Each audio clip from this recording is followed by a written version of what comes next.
이민수의 경제 토크 원전 관련주들은 추가적인 상승 여력이 남아 있는지 변영인 대표님과 이야기를 나누겠습니다.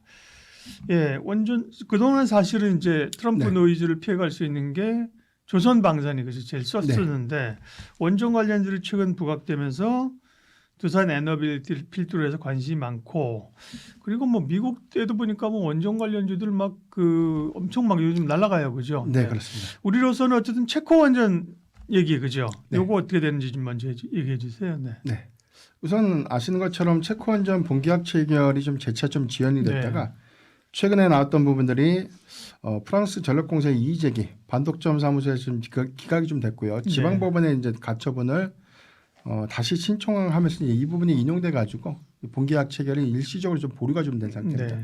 그러니까 체코 최근에 나온 이제 언론 내용들 보면 이 부분이 체코의 10월 총선 이후에 본계약 체결이 좀 연기될 수 있다. 그러니까 조금 더 3분기 안에 좀 이루어질 것이다라는 전망들이 좀 4분기로 좀 이어지는 것이 아닌가라는 우려감이 있었음에도 불구하고 데이터상을 보면 4월을 기점으로 해서 뭐 외인과 기관의 매수세가 좀 거침없이 좀 유입이 됐고요. 이 부분이 수급의 연속성을 좀 이어가면서 뭐 그 무거웠던 뭐 두산 에너빌리티를 비롯해서 막 70%대 이상 급등하는 과거 양상들이 체코에 관련된 원전 수주 기대감들은 중소형주 위주의 상승세를 좀 보였다면 이후부터는 두산 에너빌리티가 시장의 어떤 수급을 거의 주도하는 흐름들을 좀 보여주고 있었지 않나라고 볼 수가 있겠습니다.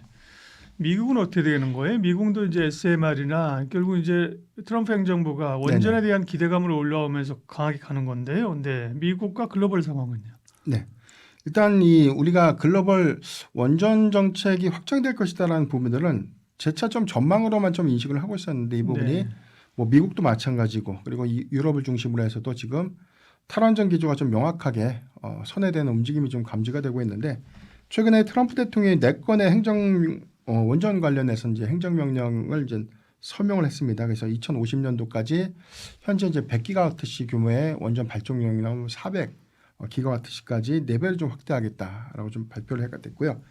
해당된 이 4건에 대한 내용을 보면 18개월 이내에 신규 원전을 건설하거나 운영 심사를 할 때 빨리 좀 추진한 부분들 그리고 여기 대해서 원전의 가동 연한을 연장하는 이 부분을 12개월 이내에 좀 승인한 것 그리고 세 번째는 미국의 원전 산업 규제 부분에서 가장 큰 이제 규제 요건들로 좀 작용됐던 SMR 관련된 표준 설계 요건들 이 부분도 빠르게 좀 이제 인용하는 그런 절차가 좀 본격화 좀 됐는데 전체적인 어떤 사항들이 단순한 수치로 좀 환산을 좀 해봤을 때 현재 미국의 전체 원전 발전 용량의 어떤 기준이 한 100기가와트시로 좀 추정이 좀 되고 있습니다. 그렇다면 현재보다 한 300기가와트시 규모의 원전 발전 용량들이 좀 추가로 건립이 좀 돼야 되는 부분들인데 이론적으로 보면요. 원전 한 기당 1기가와트시 내지는 1.2기가와트시 규모의 발전 용량을 좀 갖고 있는데 이 행정명령에서 요구하는 300기가와트시에 관련된 이 발전 용량들을 모두 다 구비하기 위해서는 최소한 240기에서 300기까지에 대한 원자력 발전소가 좀 필요하다는 것이죠. 2050년도까지요.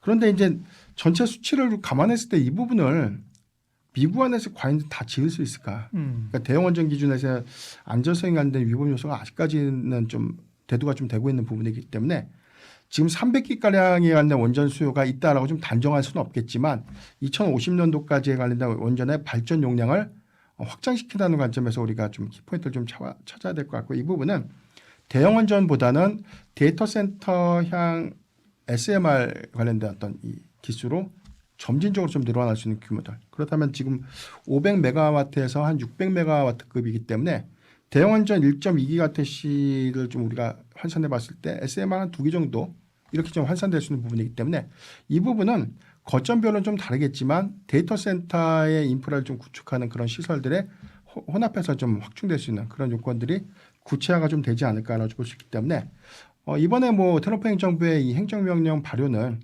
대형 원전에 관한 확장 기조도 주목해 봐야 되겠지만 SMR 프로젝트의 확장성 이 부분이 2026년도부터는 좀 더 본격화되지 않을까라고 좀 판단되고 있습니다. 네. 유럽은 이제 러시아로부터 가스를 못 받으니까 그죠? 그리고 이제 친환경 발전에서 한계가 있기 때문에 기본적인 전력 수요가 부족하니까 지난번에 뭐 블랙아웃 사태가 있었지 않습니까? 그러니까 유럽은 이제 필요한 거고 미국은 사실은 AI 필두로 한 데이터 센터 이런 네네. 것이 필요해서인데 말씀하신 것처럼 대형 원전을 팍팍 질 수 있느냐, 그죠? 네. 그럼 결국 SMR인데 SMR이 사실 몇 년 정도 얘기가 나온 적이 있는데, 그죠? 소형 모듈 원전이 생각보다는 뭐 이미 짓기 시작했고 여기 뚝딱뚝딱 짓는다가 또 안 나와요. 기술적으로 그게 전개가 되는 건 어려움이 있는 건지, 그러면 이제 SMR 소형 모듈 원전 시장을 바라볼 때는 뭘 봐야 됩니까? 네. 네. 대체적으로 좀 보면 네. 말씀하신 것처럼 AI 산업이 개화가 된 이후에 뭐 네. 데이터 센터에 관련된 건립량들이 재차 좀 증가가 되고 있고 아랍에미리트의 세계 최대 데이터 센터가 뭐 건립이 확정이 되면 여기에는 해당되는 이 발전 용량을 충족시키기 위해서 원전 50기가 필요하다는 이야기가 나오고 네. 있습니다. 그래서 이 부분이 과연 좀 구체화 좀 될 것인가 이 부분도 좀 관건인데 그만큼 막대한 전력 수요가 좀 필요하다는 뜻을 반증하는 것이다라고 좀 해석하면 좋을 것 같고요. 러시아 우크라이나 전쟁 이후에 사실 뭐 유럽에서도 뭐 신재생 에너지기죠. 여기 대해서 뭐 LNG 수급이 안 되다 보니까 네. 자체적으로 전력 요금이 올라가게 되고 이 부분에 뭐 생산 관련된 어떤 경쟁력들이 재차 좀 떨어지다 보니까 이제는 원전을 해야겠다. 네. 이런 기조가 단순한 어떤 이 정책 전환이 아니라 현실화가 좀 되는 대안으로 좀 작용하지 않았나. 뭐 최근에 스위스 같은 경우는 뭐 작년에 이제 탈원전 선언을 좀 했었고요. 최근에 뭐 이탈리아라든가 뭐 벨기에 같은 경우는 뭐 22년 만에 뭐 탈원전 정책을 좀 확정을 했고 네. 프랑스는 이제 원전을 확대하는 정책을 좀 갖고 있는데 독일의 경우는 약간의 온도 차이가 있습니다. 다소 좀 보수적인 어떤 스탠스를 취하고 있는데 일단은 뭐 탈원전 정책을 유지를 하겠다라고 좀 언급을 했지만 유럽의 전체적인 어떤 기조가 탈원전 정책을 표방하는 그런 부분들이고 신재생 에너지 강국이었던 뭐 덴마크라든가 스웨덴도 SMR의 이제 도입을 검토하겠다라는 부분들이 재차 단기적인 어떤 기대원들보다는 현실화된 어떤 원전 산업의 어떤 개화를 앞당길 수 있는 어떤 긍정적인 어떤 시그널이 좀 되지 않을까라고 좀 볼 수가 있겠습니다. 네. 대형 원전 관점에서는 안전성이 재차 좀 화두가 좀 되고 있는 부분이기 때문에 유럽에서는 대형 원전보다는 SMR에 관련된 도입을 재차 좀 검토하고 있는 그런 분위기인데 일단 이 프로젝트가 한 2년 전까지만 해도 이제 될 것이다 이야기는 좀 재차 네. 나왔지만 현실화가 좀 되지 못했던 부분들이 표준 설계에 관련된 인증 규제 요건들 이 부분을 좀 충족시키지 못했던 부분들은 이전에 바이든 행정부에서에 대한 허들이 있었고요. 이 부분이 트럼프 행정부에서 좀 완화가 됐는데 다만 좀 긍정적인 부분들은 지난달 한 29일에 미국 원자력 규제위원회로부터 뉴스케어 파워가 표준 설계 인증 NRC를 좀 획득을 했습니다. 이 부분을 최초로 이 SMR 개발사가 좀 획득을 했기 때문에 여기서부터 좀 본격화된다면 뭐 테라파워라든가 엑스에너지가 현재 지금 후속으로 좀 준비를 좀 하고 있기 때문에 내년부터는 SMR 프로젝트를 좀 진행할 수 있는 어떤 단서 내지는 어떤 기초 진행이 좀 본격화 좀 되지 않을까라는 전망들이 재차 좀 나오고 있기 때문에 표준 설계 인증을 좀 바탕으로 해서 설계 여건들이 좀 안정이 되면 여기에 대해서는 주기기라든가 해당되는 어떤 개발 지원을 좀 이끌어서 미국 안에서도 프로젝트가 좀 본격화되지 않을까. 해당되는 어떤 재원들은 빅테크 기업들을 좀 중심으로 해서 투자가 좀 확대되고 있는데 이 부분은 데이터 센터에 대한 건립을 뭐 확장시키고 있는 뭐 아마존이라든가 마이크로소프트, 메타 같은 기업들도 마찬가지로 좀 SMR 개발사들에 대한 투자를 확대하고 있는 그런 기조이기 때문에 이런 부분들이 내년부터 좀 구체화가 좀 된다면 국내 원전 주기기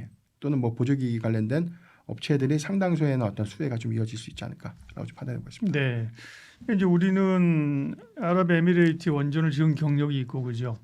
그다음에 중동이나 지금 이제 유럽에 새로운 원전을 짓게 되면 당연히 우리 기업이 중심이 될 테니까 수요가 있을 텐데 말씀하신 것처럼 SMR이 소형 모듈 원전이 좀 대세가 된다면 SMR 관련주 국내 기업이 이제 얼마나 관련이 있느냐가 고민인데 미국은 대표적으로 뉴스케일 파워잖아요, 그죠? 네네. 티코도 SMR이에요, 여기는 그죠? 네. 뉴스케일 파워 최근에 주가 굉장히 많이 올랐는데 네네. 그죠? 그러면 이 SMR과 관련된 글로벌 주도주, 그다음에 국내 기업이 그러면 어디가 관련인지 알려주세요. 네. 일단 주도주라고 보면 미국 안에서는 뭐 뉴스케일 파워라든가 테라파워, 엑스에너지 같은 종목들, 그다음에 여기 관련되는 뭐 원전 섹터에 대한 개별적인 어떤 기술 이슈들은 뭐 인증이라는 어떤 이 기대원들과 좀 맞물리면서 네. 재차 좀 상승을 할 수 있겠고 최근에 미국의 이 원전 기업들에 대한 주가 상승들은 고스란히 뭐 국내 원전 섹터에 대한 수급 통조 현상과 좀 맞물리면서 그래도 연속성 있는 흐름들을 좀 보여줬기 때문에 저는 재차적으로는 뭐 일회성보다는 재차 뭐 시세는 연속해서 좀 이어질 수 있는 가능성들은 좀 높아지지 않을까. 그런 관점에서 보면 대형 원전보다는 SMR에 관련된 프로젝트는 조금 더 옥석가리기가 좀 필요할 것 같은데 네. 일단 이 SMR 개발사들에 대한 설계 엔진 부분들은 한전 기술 같은 그런 대형 원전의 설계 기술의 강점 갖고 있는 기업들에는 다소 어떤 수혜라기보다는 좀 수혜 효과들은 좀 제한적이지 않을까라고 볼 수 있겠고 그렇다면 이제 시공 관련된 업체들을 좀 더 주목을 해봐야 될 것 같은데 대표적으로는 이 삼성물산과 이 현대건설 이 두 개 기업들에 대한 수혜는 좀 예상해 볼 수 있습니다. 다만 현재 관점에서는 뉴스케일 파워가 인증을 가장 빨리 받은 상태이기 때문에 밸류체인 관점에서 삼성물산이 조금 더 수혜가 좀 될 수 있겠고 과거에 삼성물산이 이 뉴스케일 파워에 이 7천만 달러의 지분을 투자한 이력이 있습니다. 여기에 대해서는 시공 인증 관련된 어떤 협력업체로서 현재 좀 구성이 좀 되어 있는 부분들이기 때문에 내년도부터 본격화되는 프로젝트가 좀 현실화가 좀 된다면 삼성물산이 SMR 관련된 일부 수주를 많은 부분에 관련된 독점할 수 있는 그런 역량들 좀 주목을 좀 해봐야 될 것 같고요. 그렇죠. 아주 의미 있는 얘기네. 뭐 현대건설 같은 경우는 지금 사실 건설 쪽 업황도 좋은데 원전 모멘터까지 네, 그렇죠. 굉장히 많이 올랐잖아요. 그렇죠? 네, 맞습니다. 근데 삼성물산은 사실은 삼성물산이 건설사야 이렇게 생각하시는 분이 있겠는데 네, 삼성의 건설 부분 옛날에 건설이 물산에 들어가 있잖아요. 그죠? 네, 그렇죠. 그런데 삼성물산이 최근에 주가 오른 게 그것 때문이냐? 그게 아니라 약간 또 지주사의 성격 네, 때문에 오른 맞습니다. 거잖아요. 이게 막 네네. 섞여 있어가지고 그죠? 그러면 이제 삼성물산도 원전과 이런 거에 대해서 모멘텀이 좀 남아 있다 이렇게 볼 수 있는 거고요. 네네. 그래서 추가적인 기대 요인들은 SMR 프로젝트가 좀 구체되거나 네. 현실화가 되는 구간이라면 삼성물산의 수주 연동 효과를 눈여겨볼 필요가 있지 않을까라고 볼 수 있겠고 네. 가장 탑픽은 저는 뭐 두산 에너빌리티를 좀 빼놓을 수 없을 것 같아요. 워낙 이런 기대감들을 재차 좀 반영을 했고요. 사실 최근에 5월 28일 44,000원이라는 이 숫자를 좀 돌파했을 때 올해 초까지만 하더라도 이 무거웠던 두산 에너빌리티가 이 정도까지 올라갈 수 있을까? 그러니까 체코 원전 수주도 아닌 것이 네. 사실 단순한 어떤 정책 기대감을 좀 반영시키면서 좀 간 것이기 때문에 우리가 조선주라든가 방산주처럼 수주의 연속 성과를 재차 좀 증명을 해 본다면 저는 뭐 두산 에너빌리티가 뭐 10만 원 뭐 못 간다 이렇게는 좀 볼 수는 없다라고 좀 보고요. 여기도 해서 좀 기대할 수 있는 요인들은 지금 두산 에너빌리티가 좀 갖고 있는 이 강점 주기와 이제 원전을 모을 부분인데 이 부분은 사실상 SMR 프로젝트의 이제 개발사 대다수와에 대한 협력 관계를 좀 굳건하게 구축을 하고 있는 동사의 좀 수혜가 좀 될 수 있겠고 뉴스케일 파워의 지분 투자 이력이 있지만 여기에 대해서 뭐 테라파워라든가 엑스에너지와 관련된 사업 관계를 좀 고려했을 때 SMR 프로젝트가 대형 원전에 한 2개에서 한 3개 정도에 관련된 어떤 건립 효과가 있고 해당된 시공들은 70%를 정도를 이제 공정을 좀 완료하고 난 이후에 이제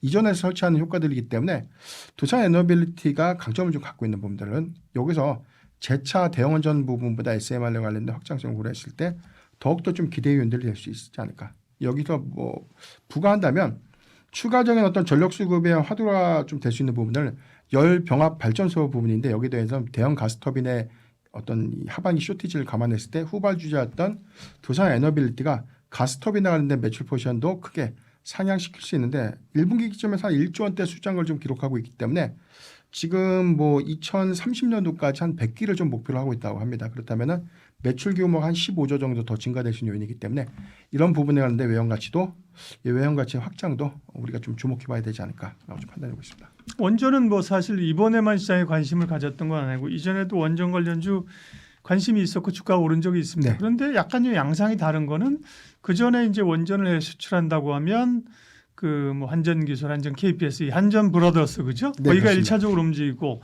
다음에 중소형사들이 움직이잖아요, 그죠? 네.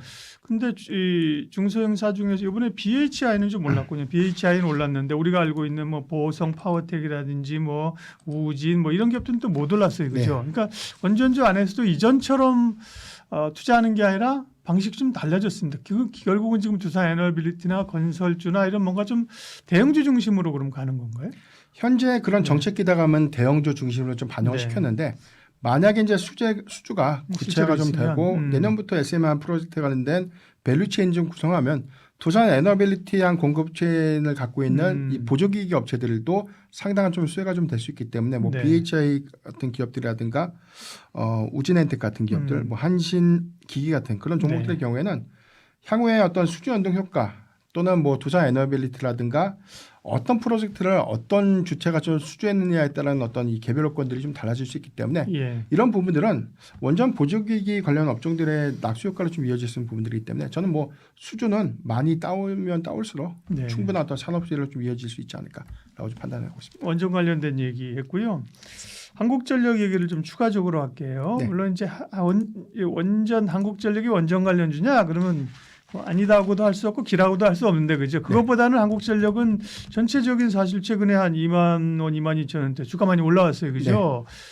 이 결국은 또 한전은 정상화에 대한 기대감, 그죠. 실적 기대감. 그런데 이게 또 요금 올릴 수 있겠느냐 뭐 이런 노이즈가 좀 많은데 주가 많이 올랐거든요. 한국전력은 어떻게 보세요? 일단 가치 반영 관점에서 사실 한국전력에 대한 주가가 좀 월봉 주가로 봤을 때 이게 오른 것인가라고 좀 볼 수가 있는데 우리가 월봉 주가의 최고치가 2016년도 당시가 한 6만 3,700원대. 그리고 최근에 상승 기준을 보면 이게 2019년도 고점 부분까지 올라온 거기 때문에 네. 상당히 2021년도의 평균 주가 대비해서는 좀 많이 올라온 것은 맞죠.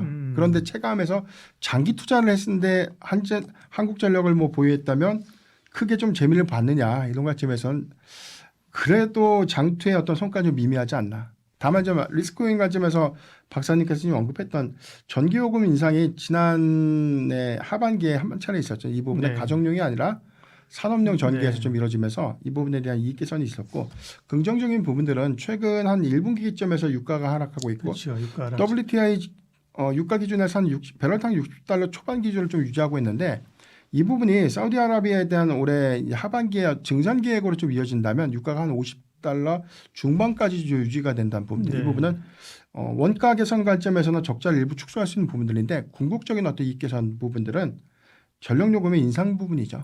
다만 이제 인상 효과들이 정치적 이슈와 좀 너무 많이 밀접하게 네. 연관되다 보니까 사실 한국전력의 이익 개선 부분들은 단기적으로는 기대할 수 있는 요인도 좀 제한적이다. 다만 이제 수급적인 기대 요인들은 정부에서 공기업에 관련된 이 밸류업 정책이라든가 그다음에 이익 축소 관점을 어떤 부분을 좀 상쇄시킬 것인가 이 부분에 대한 어떤 명확한 방향성을 좀 제시해 준다면 수급적인 어떤 기대 요인들은 조금 이어질 수 있지 않을까. 그래서 가장 중요한 건 이제 전력 요금들이 좀 더 재차 좀 인상돼서 이 확실한 어떤 이 누적 적자 요인들을 좀 탈피하는 것이 좀 중요할 것 같은데 아무래도 금융부채 관련된 리스크 요인들이 명확하게 좀 해소되지 못했던 점은 아쉽지 않나라고 좀 판단해 보겠습니다. 네. 그럼 마무리를 좀 해보면 어쨌든 원전 관련주 다시 돌아와서 마무리하면 원전 관련주가 단순한 반등 그런 게 아니라 추세적으로 글로벌 트렌드와 갈 수 있는 여전히 관심을 가져야 되는 섹터다. 네네. 그건 맞는 거죠? 네. 그래서 좀 단발성이라기보다는 연속성 있는 흐름을 좀 주목을 좀 해봐야 될 것 같고요. 네. 과거에 우리가 전력기기 관련된 업종들은 숫자로 증명됐던 안정적인 이익 기조가 2년간 그리고 한 2년에서 3년으로 이어졌던 과정에서 어떤 주가의 어떤 탄탄한 연속성을 좀 보여주고 조선과 방산도 실적을 수반하면 안정성을 좀 보여주면서 정책 기대감들이 재차 좀 반영됐던 효과가 좀 있었다면 원전의 경우에는 정책의 기대감은 반영했지만 이제부터 좀 보여줘야 되는 건 성과.